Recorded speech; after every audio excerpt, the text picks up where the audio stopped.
Welcome, everybody, to today's webinar session. If you're wondering who these characters are staring at you through the screen, you will soon find out. But we are excited to welcome everyone to our Google Analytics session on this Devil's Night or Halloween Eve. And today we'll be conquering our fears around Google Analytics 4, and the beasts that lie within. Before we get started, I did just want to make sure that everyone was comfortable with today's session. Beware, we are about to enter the Google Analytics 4 haunted house. Creepy things await, cryptic things await, and potentially folks scarier than Alex and myself hidden underneath some of the dashboards and reports and metrics that we'll find throughout. So within, we will be covering a few things here, and Alex will be sort of leading our journey to start. I will take over once we get into some of the live demo portion. Today, it's about an hour session that we'll be going through. We'll be covering some of the tricky terms so you can get a foundation for how Google Analytics works, what it measures, then how it connects to Raisin, and then we'll be going through and tackling some of the beasts that lie within, or some key things that will help you out based on the fundamentals that Alex is going to share. And then we'll open up for questions. I should note, we are recording today's session, so it will be available. You will get a copy. You can forward that off to your team, whomever. And if perchance you had a colleague or someone who was unable to attend, you can always sign up and receive a recording post-talk too. So this is something that can live forever, though potentially for Alex and I, we will want this to vanish into eternity, being in these silly costumes. So if you're wondering, I'm going to take this off now, who we are.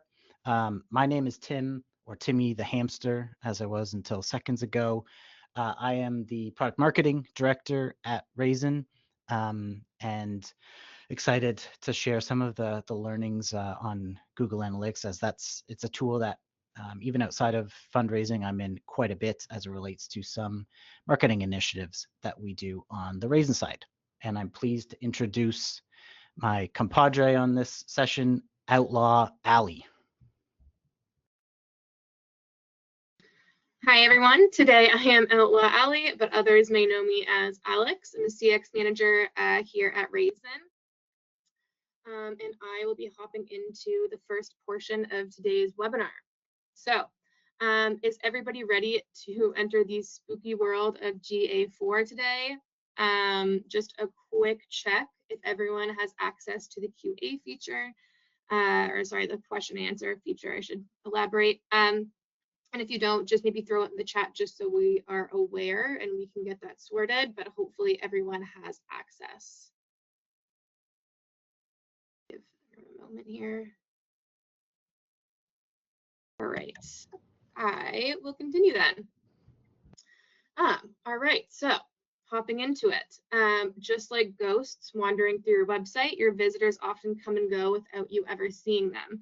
But Google Analytics allows you to track these movements and helps you see kind of what's going on there. So it helps you understand a few things. It helps you understand who they are, where they came from, and what actions they took. So thinking of that literally, did they donate? Did they register? Did they just look around the site? Did they watch a video? Did they download a file? That kind of thing. So questions that organizations tend to have that we always kind of receive are, again, things along the lines of who are our visitors? How did they find us? So did they find us through an email, a social post, maybe a campaign site? And even more importantly, kind of beyond that, what inspired them to act? What inspired them to engage with the site? Why did they make the donation? Sign up for the ride, volunteer, and have they made any other actions like this in the past? So, like any good ghost story, something had to die first. So Universal Analytics, the version that many of us knew and sometimes loved, sometimes did not, officially went dark in 2023. So coming from that, what is new with GA4?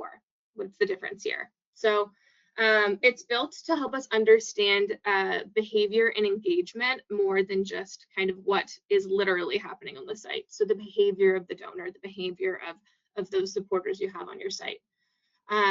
One of the big changes that we see here is it now allows you to track across different devices. So you can follow someone's journey from their first click on their phone and then through the donation later that day on their laptop.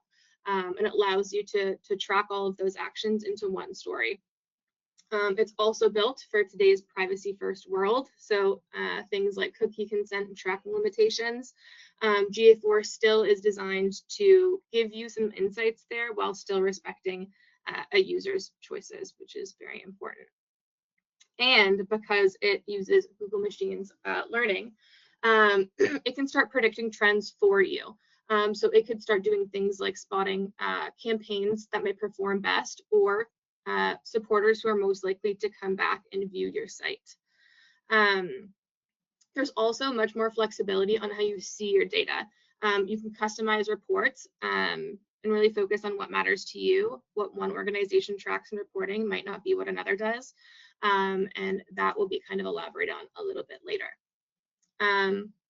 But one of the biggest changes of all, kind of going into that behavior of a user on the site, is GA4 tracks engagement through events, not just page views.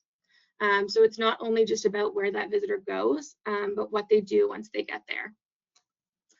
So for instance, you can trace someone from their first click on an email through them maybe reading a story on your site, to them adding a donation to your cart, to them finally completing that within Raisin. Maybe they're doing other things on the page that help you paint that story of why they're there, what they're doing, and then you use that data to reach out and connect with other users. So with that being said, going into some important terms that you'll need to kind of fully understand what's going on in GA4. The first one being really what is a user? So a user is really simply just the individual who's on your site. This one's a bit more kind of self-explanatory, but then kind of diving in a little bit further here into their session. So on the session themselves, it really is just a period of time they've been active on the site. However, something that is much more useful kind of past that is an engaged session. So what an engaged session would mean is that the user has been on the site for more than 10 seconds and has had 2+ page views, or they've had a conversion. And so this is just a more impactful way to measure something on your site. You don't necessarily need to track people who have clicked in and out immediately. Maybe that's not the data you're looking for. I mean, maybe it is, but likely you'll want to look at things, the engaged sessions. So an event is kind of the next one we'll look at. This is something I just kind of mentioned previously, but kind of deep diving into what an event actually is it's just an action taken on the site. So instead of just appearing on the site, what did they do there? So did they click any of the buttons really? Did they donate? Did they register? Did they watch your video? Did they spend X amount of time on that page? And then from there, kind of the next one would be the parameter. So these are really just extra details that are attached to that action. So let's say they did donate. How much was that donation? Or for instance, what was the campaign that they donated to? What was the item name of the t-shirt they bought in the store on the walkathon that you're hosting? Next one I'll kind of look at here is conversion. So conversion is really the key event that you want them to take on the site. So this can be different across different sites. If it is just a kind of simple donations campaign or a peer-to-peer event in general, this would always kind of be things like a donation, but this could also be something along the lines of a registration, completing a volunteer form, maybe it's downloading a file. It is really that key event that you'd like them to take, that goal event.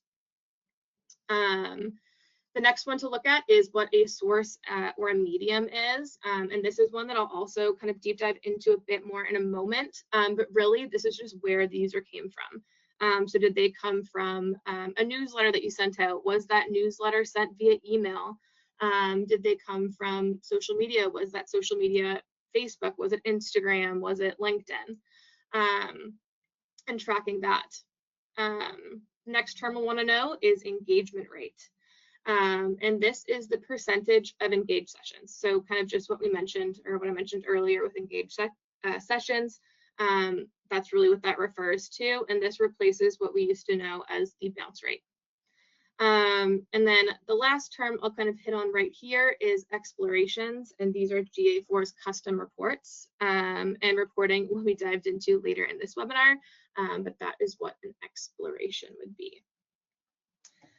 So getting a little bit further into the data, in GA4, everything really comes down to what we call dimensions and metrics.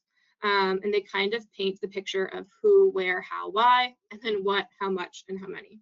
So dimensions being the who, where, how, and why. So let's say someone is on an iPhone in Canada and they come from a Facebook link. That paints that side of the picture. And then the metric would obviously kind of just be the data behind that. So the person who came from Canada on the phone from the Facebook link, what did they do? Did they submit a form? Did they make a donation? What form did they submit? How much was that donation in total? How many times did they visit the site before that donation was made? So these two things really work together and paint a bigger picture of what's going on, who your supporters are, and what they're doing, and how that impacts your organization. So dimensions give context, and then metrics would give the numbers. The next thing I'll look at here is UTMs. So these are what are tracking your links and kind of providing that information of where a user is coming from. So UTMs are your secret weapon to track users.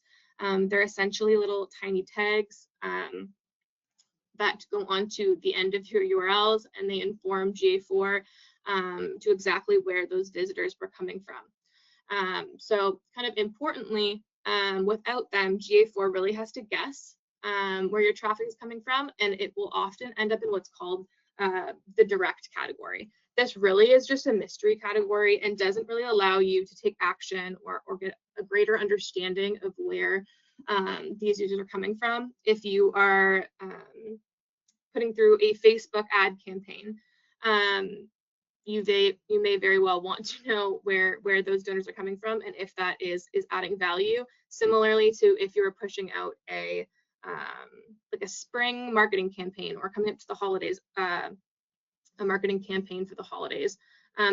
You likely, because you're putting so much work into these things, want to know how effective they are and who is really coming from them and what they're doing. So we can look at UTMs, or we can add UTMs to URLs to get that bigger picture.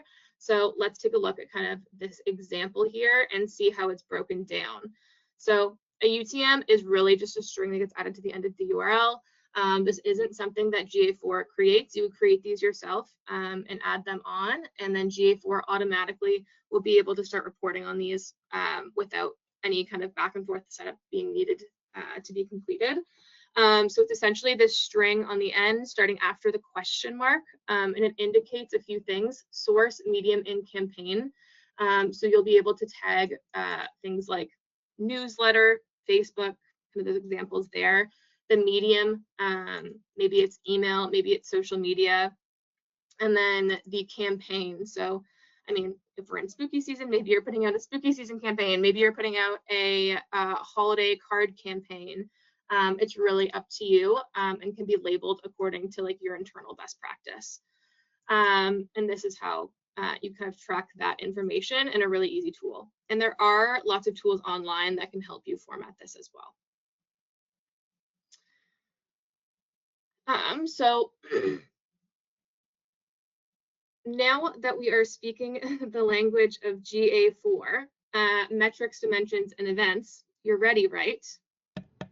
That, Alex, is what the last group said before they met the beasts. So the beasts are all the things that are going to help you in action explore those different dimensions and metrics that Alex shared and so eloquently described. They can be treated as beasts. I think the goal of this session is to conquer them together, but that is what the last group said, and we don't know. So is everyone ready to face them together as a team and get through the other side? I'll check, make sure that everyone's ready in the question panel. I see some thumbs up. All right, here we go. Here are the beasts, and we'll tackle them in order. Some of them are truly, truly scary. So our first beast is going to be ghost visitors. This is the audience, essentially, those users and or sessions that Alex was speaking about. They're the people who visit your site. Maybe you don't know who they are until you get into Google Analytics and really drill down into some of the dimensions to understand a little bit more about them. We also have this grumpy bridge troll. The bridge troll blocks the path between your sites. He demands the big toll of cross-domain tracking. So we'll go through how to set up cross-domain tracking and its importance in a second and get past this pesky bridge troll. We also have beast number 3, the zombie goals. These are those metrics. They walk through your reports from dusk till dawn, and you kind of have to meander through them and pick those key events that you're going to measure or want to best measure and get through the Walking Dead. Finally, we also have the traffic blob.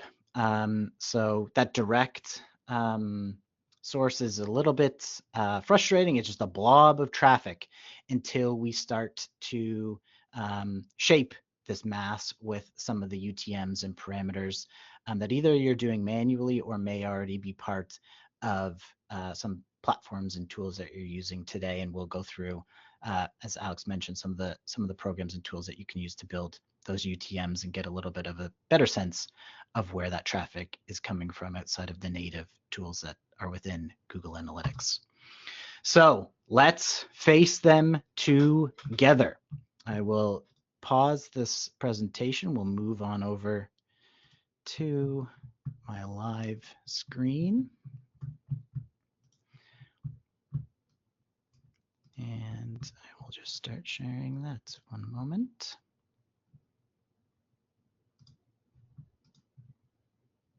All right. So before we can do any of this, we do want to make sure that Google Analytics is set up properly in Raisin. So to do that, our integration is really simple. And the nice thing about it as well is that a lot of those events and metrics are going to be passed through directly. So that's one of the benefits of being able to integrate our platforms together. And as I said, it's super, super simple to do. So right now I am in Raisin. I'm in the area here called General Setup. This is available to system administrators and some executive administrators. And down at the very bottom, there's this area called Google under third-party integrations. What we need in order to connect Google Analytics with Raisin is something called a measurement ID. Now, Google Analytics kind of hides that under the hood. It's within an area of their admin. So if I navigate back over to Google Analytics, or sorry, if I first navigate, I should say, into Google Analytics, what we'll see down here is there's an area called admin. Click into that.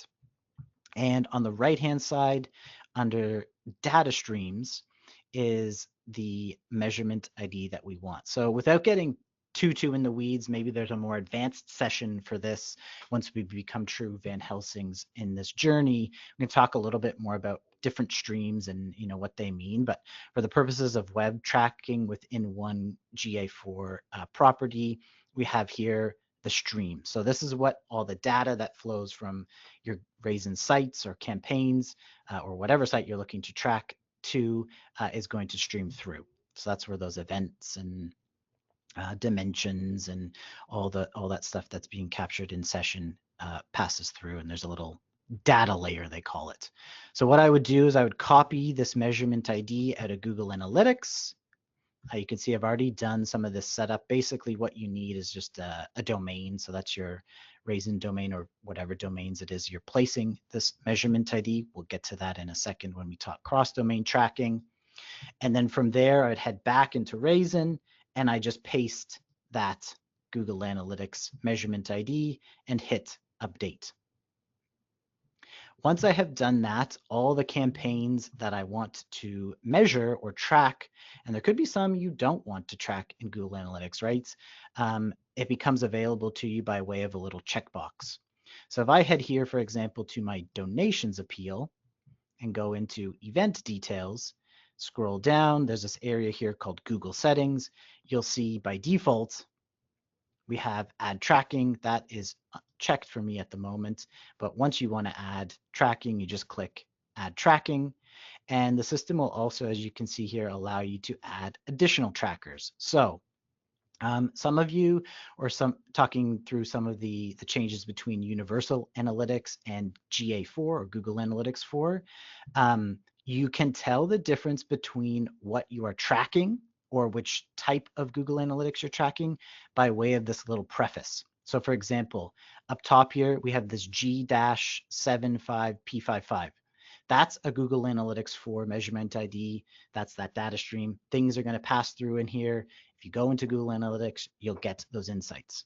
However, if you see anything with UA, that refers to Universal Analytics. That is the Google Analytics version that has since passed in 2023. And if you see anything like this, it's virtually useless. It's not going to track anything. You won't be able to see anything. So just make sure when you are in your Raisin campaigns that this is up to date. You see something that's G dash and then a series of numbers. And again, where you get that is over in admin, over in the data streams, click into the stream, grab the measurement ID. So that is first sort of a prerequisite in order to get things set up and tracking.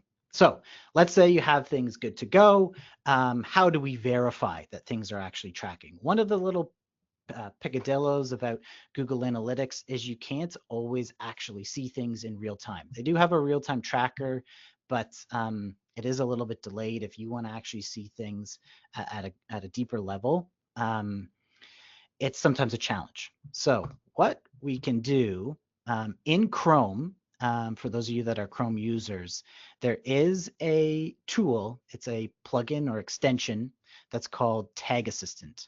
To get to that, you'd go into extensions into the Chrome Web Store and download it. It is really helpful for debugging or even just verifying that Google Analytics is actually set up correctly. So what we can do is if we click on the little tag assistant there, it's going to load the page and tell us what Google tags have been found.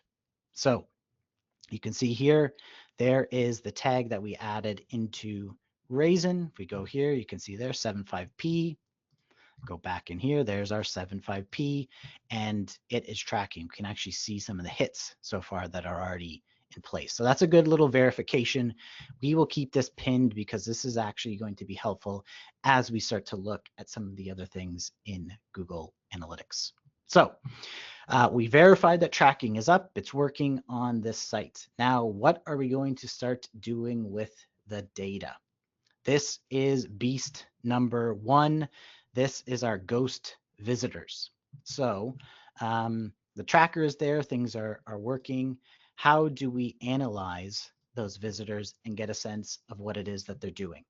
So the first area that I would suggest going to at least is under, let me just go up here, hold your horses, is here under users. So users, again, those are the people or the individuals or individual users, right, that are hitting your site. If we go into there, there's a little overview section. Click into the overview, and we'll greet you with a little bit of a dashboard. So up front, what we can see things is like, where are our users visiting from? So we have 2 right now active users that are from Canada, that one of which is me because I'm on the site. We can also see a breakdown of city. So we'll see that there as well. You have things like breakdowns on gender and interests. Those are not things that we will necessarily pass. If you wanted to get more into those weeds, there's ability to do so. But at least out of the box, we will not pass those things for privacy reasons. If we go down here to something like demographic details, for instance, we can start to take a look at some of the different dimensions of a user. So for example, let's go and look at users by city. And then next to this, in any of the reports, there's a little plus. This lets you add additional dimensions to a report. So for example, let's say we wanted to see a breakdown of all the visitors in Toronto, and hold on, right now we're looking at October 1st, so let's expand the time series slightly. There we go, this month. Here we go. Here's a few more. And we want to break them down by device, let's say. So here's a host of all of those different dimensions, just to give you a little bit more of a sense and further to some of the examples that Alex shared. So we're talking device. Let's go here to platform/device, and let's look at the device itself. So there it is there.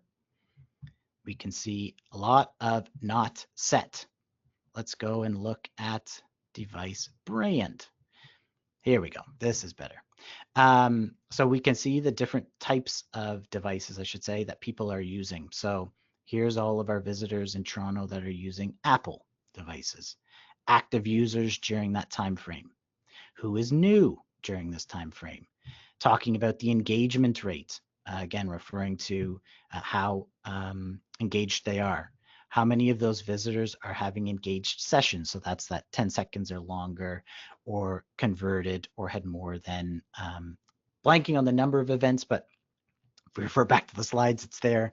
And then also all of the different events that it is that they might be performing. So this is a good little like breakdown here you can see of the various ways that you can both slice the data and then get a sense of how people are engaged, and we'll go through that in a little bit more detail as we go through the different beasts. So that's sort of an interesting breakdown. We can also do, for example, we wanted to look at things like their landing page. So what was the first page that they visited when they started their session? So you can see things here. That's the landing page on our Raisin site. You can see that one there. So those are some of the ways here that we can track where people are coming from, what device they're using, but also the sites or pages that they're landing on first. So we'll talk again more about some of the ways that we can slice things in a second, but gives you a sense of who are those ghost visitors, what are they doing, where are they from when they come to your sites.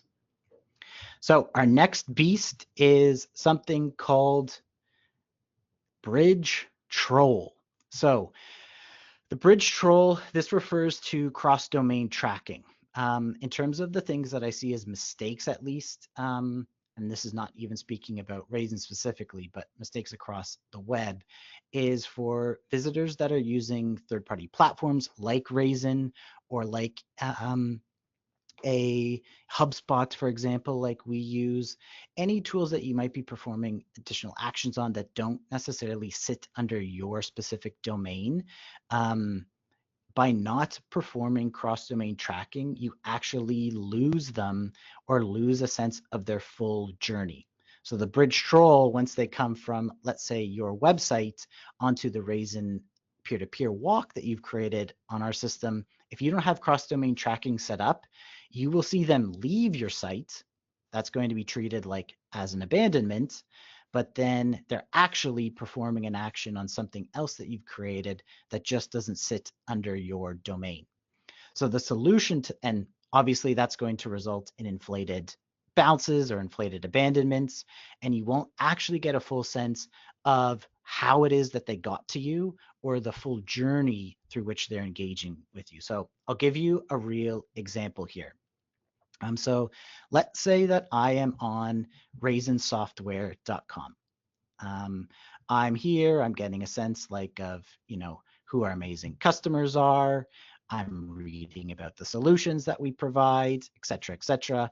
I'm going through and visiting a bunch of different pages. All of this stuff is being tracked right now, right in Google Analytics. Though we have a little link up here for a help center. When I click the help center, I'm actually being taken away from raisinsoftware.org and heading to knowledgebase.akraisin.com. It's a different domain, right? Different site technically. So if I were to head back, if we didn't have cross-domain tracking set up, then I'm just leaving your site. Really, though, I'm performing an action to understand a little bit more, in this case, about Raisin. But this help center might be a donate CTA. It might be a register CTA. It could be actually vital to the journey and understanding what it is that they're doing. So let's take that then a step further in the other direction. Let's say that I visited raisinsoftware.org from an ad campaign that you're running. If you want to measure the true effectiveness of that ad campaign, particularly if it relates to a conversion that you are performing or that you've set up or that you've built on Raisin, again, you won't understand the full journey of that user without cross-domain tracking in place. So it's a really critical piece and a really simple one to set up now in Google Analytics. Before it used to be actually quite difficult. Now it's super, super easy. So what you will do is you will take, if you head back to admin for a second, you'll take that data stream that you have and you will embed it on both domains. So again, going back to a real example here, we've placed our data stream on raisinsoftware.org, and we also have it on knowledgebase.akraisin.com. Same measurement ID that's tracking both sites. From there, what we do is we go into our data streams, and we're going to be connecting the two domains. So what we would do is go here, go down, and we'll be in configure tag settings. Right here, we're just going to go to configure your domains. Here we will specify the list of domains, so those two different domain properties that we have that we want to include for cross-domain tracking or cross-domain measurement. So all that you do is you just add a condition and enter the domain itself. So what we could do here, right, is https raisinsoftware.org. We would add that condition. I'm not going to do this because it's actually a production account, and we would save it. And then we would have that cross-domain tracker linking our two domains where we have the same Google Analytics measurement ID or Google Analytics tag. That's going to say, thank you, Bridge Troll. Cross-domain tracking is there, and Bridge Troll will let us through. How you can verify that this is working, and you might have actually seen this, is when you are on the site, that you've, or one of the two sites that you've connected, you'll notice once you go between domains or bounce between domains, like we are doing here, Google appends this little cookie basically. And once you see that !_GL, then you know cross-domain tracking is up and it's working. There's other ways that you can do that through like through Tag Assistant or through search or through Google Console, I should say, but that's a simple way for you to be able to tell visually at least that cross-domain tracking is enabled. So without that, again, you're kind of like blind to the full journey that a user is taking, particularly when it relates to tracking donations or conversions, and especially so if you are building campaigns that are taking them to an external landing page or that are bouncing them between different pages that ultimately lead to a conversion. So you'll get a better sense of what's actually influencing them to making a donation or signing up for those key events that you have there. So now that we have cross-domain tracking set up and the bridge troll is happy, we can get a sense now of some of the different goals or metrics that we might have in Google Analytics. So what I will do is I'll head back here to our reports. We'll just expand this out.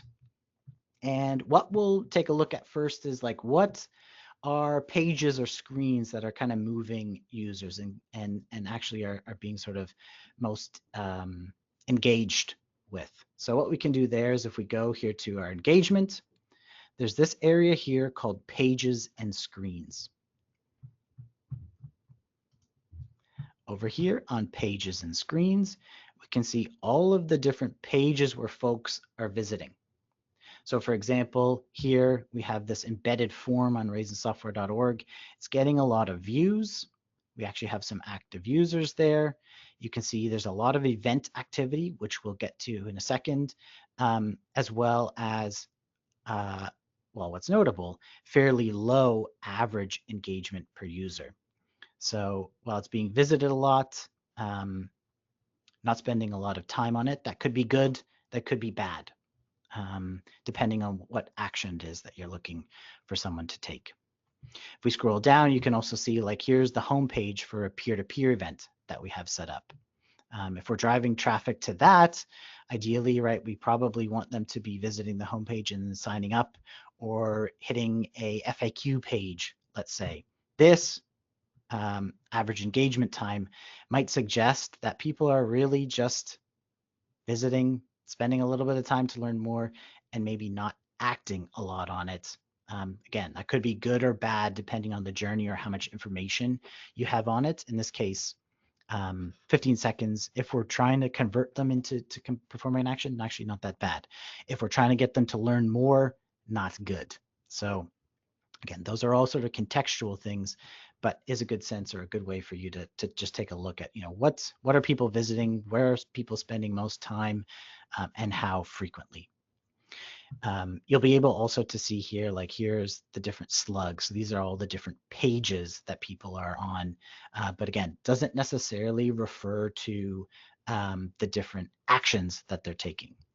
What I'll also say, particularly if you have a lot of the property set up on a lot of different sites, you can always use filters here, right? Or to search. Filters are up above by adding filters. Those allow you to create those filters by different dimensions. And then we can also add or search here. So if we wanted to, let's say, look for every donations page for one time monthly or tribute, we might throw that in because that's part of the slug for the donation form. So we're now looking at any donation related page.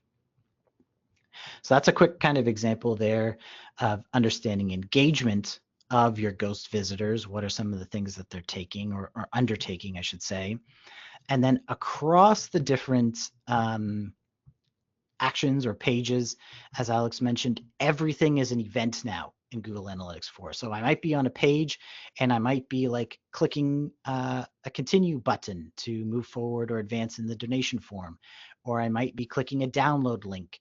Those are all different events. So when we see like the event count here, those are all the different clicks or actions that someone is taking. Again, one of the great things about the Raisin Google Analytics integration is we have added events at all the key stages of a form.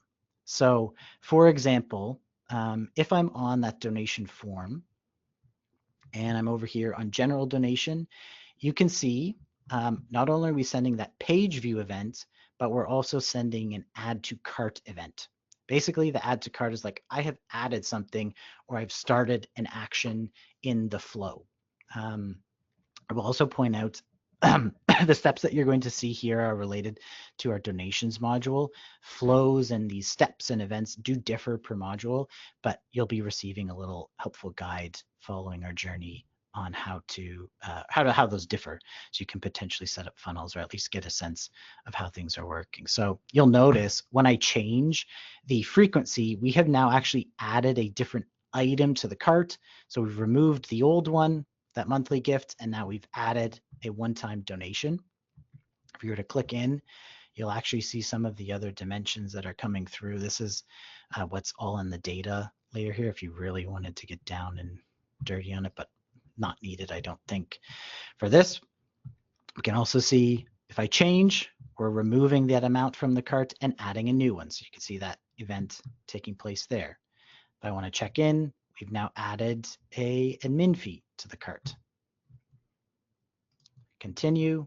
You'll notice there's a little view promotion, and we've also begun the checkout. So once I've clicked continue, that's initiating my begin checkout flow.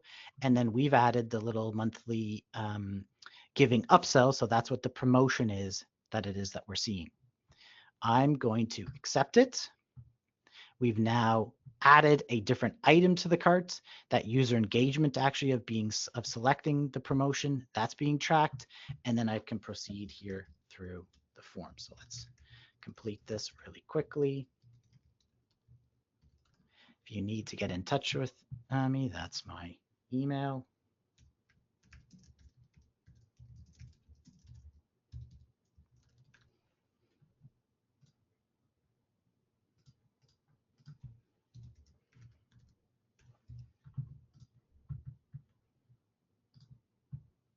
And as you can see, as I keep going through, we'll now start to see some of the additional events fire off. No matter how many times I fill out one of these forms, I'll never get our test credit card right. Click donate. And so what we've done there, as soon as we added the payment information there, we added that payment info event. We also can see a purchase event. So a purchase event that ends up becoming out of the box, again, through the Google Analytics integration, and is one of the default key events that exists within Google Analytics. So if I head back here then to that audience, or sorry, to the pages view, I should say, what we can see is on that donations page that we were on, again, I'll return back here. Here's the URL. We can see all of the transactions that have taken place by heading here or looking at our key events. So it'll show you all of them here. If I wanted to filter just to see purchases, you can see that present there.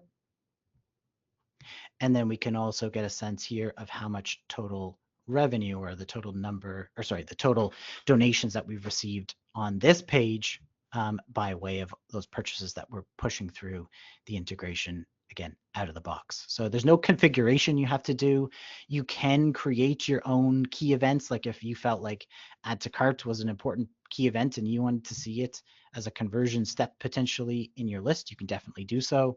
Not recommended, but you can build your own key events for other things like download or sign up or generate lead. That's all possible there. There's also another area here in Google Analytics. Again, this is just out of the box functionality that's called monetization. If we head to e-commerce purchases, you'll be able to drill down a little bit further to understand the different types of purchases that are taking place. So these again are additional dimensions that relate to the metrics, I should say, that are being captured here. So for example, what we do with the item name, for example, is we will take, I'm not going to log back in. We don't need to get back into Raisin, but we will take the Raisin event ID, which in this case for the campaign I was on is 19047. And we will preface the different items with it. So for example, 19407. My memory is completely gone.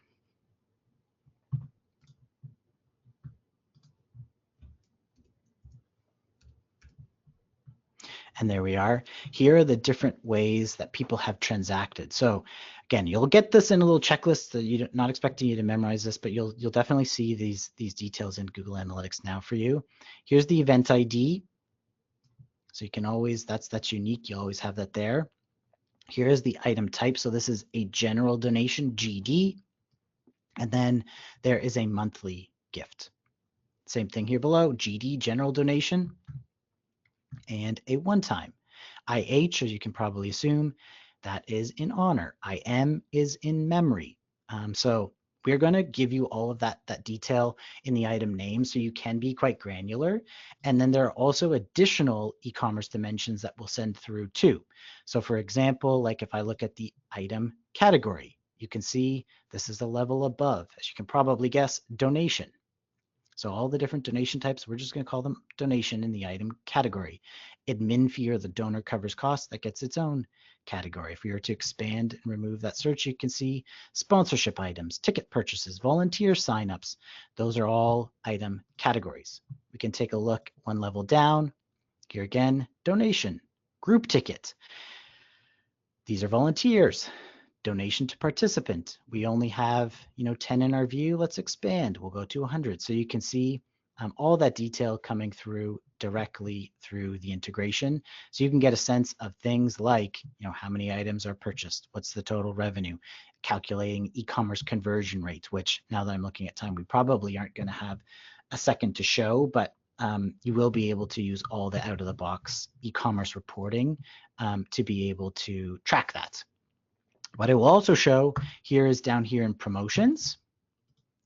As you saw for the monthly upsell, if that's a feature that you want to enable and want to track the adoption for, that is also being tracked here too. So we can see there's the monthly upsell promotion. We can see the number of people who viewed it. So when you saw that screen presented, how many viewed it, how many clicked, what was the total click-through rate, and then how many total items were purchased. Anything that's not set just means that there was no promotion. These are folks that saw the promotion there, and we could further drill down on other categories as we wanted to, like how many people are clicking in on Apple devices, how are they clicking in based on different campaigns that we're running, which we will show in a moment. So that is notable. What I will also say too, now that we're on monthly, be careful with this revenue. Google Analytics is not an accounting software by any means. There's a constellation of reasons for gifts not being tracked. Some of which relate to browser privacy, some of which just relate to Google Analytics being Google Analytics. So don't treat this as gospel necessarily, but it is directionally important. And second, when we're looking at monthly, this is only going to track the first gift. So if it is a monthly donation, it's not like this number is going to go up every month as those donations are processed. It's just tracking the key event or the conversion. So a couple kind of just caveats or notes as it relates to tracking revenue. Now, the final little beast or big beast, my favorite, at least as far as when we were putting them together, is the traffic blob. And so the traffic blob, if we were to go over here into our reports again and look at acquisition, you will see our traffic blob right here front and whoopsie, not into acquisition, into here. So what you can see is all of the different native ways that Google is going to be tracking traffic. So direct, that big blob, as Alex mentioned, organic, social, and then email. So Google's able to do intelligently pretty well on tracking those things. But if you wanted another level of detail to be able to see, okay, we've got this ad campaign in market, here's the creative on it, how is it performing? How is it performing in terms of visits, but more importantly, probably in terms of those key events? We can build things in a little bit more. So how do you do those things? What we would do is we can take the URL of the campaign or of the page that you're looking to point folks to. So for example, we'll go to like the donation start page, and Google has this handy tool called Campaign URL Builder. All that you do is just like a paste. So what we would do here is pop in the URL for that donation form. We would then define the source. So maybe this is like a direct mail campaign that you have going on. We might call this direct mail. Then we would have the medium. So this is going to be letter. And then for the campaign name, this is totally up to you. I mean, in fact, all of this is up to you, but there's best practices that you will likely want to follow. And then we would say like fall, Halloween 2025, for instance. If there was some experimentation maybe that you were doing, the content is helpful. So maybe this is one mailer that you've sent out with like a pumpkin. Put pumpkin. There we go. And now it's generated a URL. You just copy that and then put that wherever in what creative or in whatever link that you are sending out and directing folks to the page. So without that, if we go here and like look at our source medium for the sessions, you'll see a lot of direct none. You'll see some returns from Facebook, one that I created here for a little newsletter. So this direct none, as it's the blob, it's everything together. But if you do want to be a little bit more specific, understand where people are coming from and have the ability to do so, then things like UTMs definitely become helpful and become important in doing so. And we can, of course, see how folks are, or how those campaigns, I should say, are performing, or which sessions or which referral sources do tend to be working best for us. So all it takes is just like a little bit of tagging. As I said, it's not complicated. Really, the only complicated bit is just making sure that you're keeping the sources and your letters and your campaign names, all that syntax consistent across them. But it does end up providing quite a bit of value in Google Analytics, so you can understand what those ghost visitors are doing, what it is that they're completing, and of course, where they are coming from. So that is our journey. I'm going to stop sharing my screen here and open it up for questions.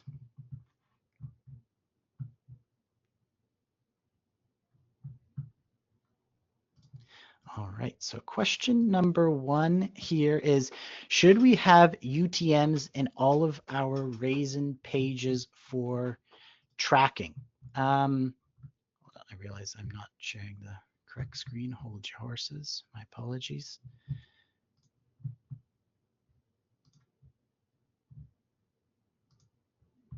It says live webinar. I love these live webinars. There we go. The short answer is it's a business decision on how you want to use UTMs within a single raisin site. Like if you're talking about your buttons, it's not really needed because the user is already in session.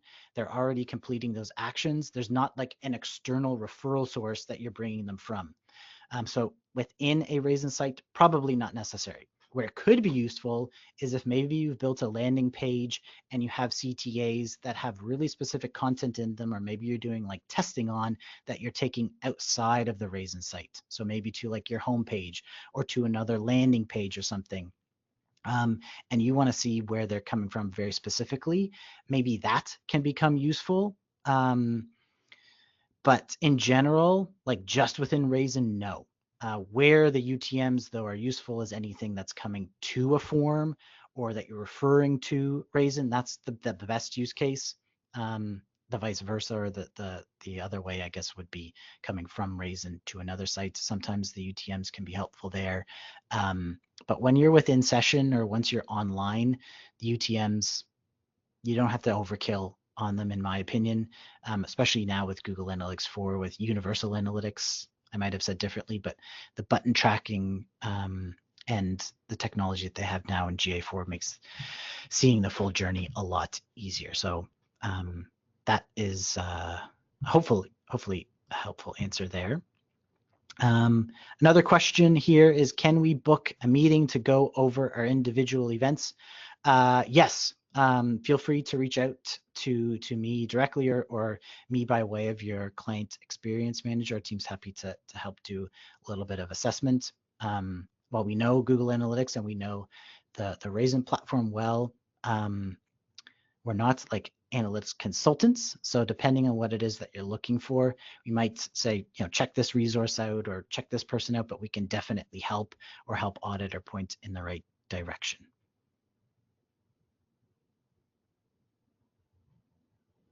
Just keeping an eye here on other questions. Feel free. We do have 3 more minutes. If you dare to ask questions of Alex or I, we are here and the floor is open. If there's any other beasts that you want tackled, we're beast slayers today.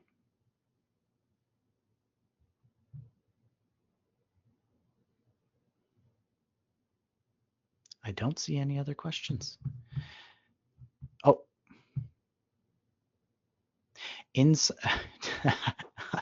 as a question, going to have nightmares. I have nightmares every night with regard to sometimes with Google Analytics. Another question though here is, any insight on how AI is changing things? That's an amazing question. The biggest changes, at least as it relates to Google, I can't really speak to a whole lot of what they're doing in analytics. There's the predictive tools that Alex mentioned. That really does depend on the amount of data that you have in there. I can definitely say that. I personally haven't found a lot of the predictive stuff that useful, but quite honestly, haven't spent a ton of time looking at it. So I would definitely suggest experimenting with it.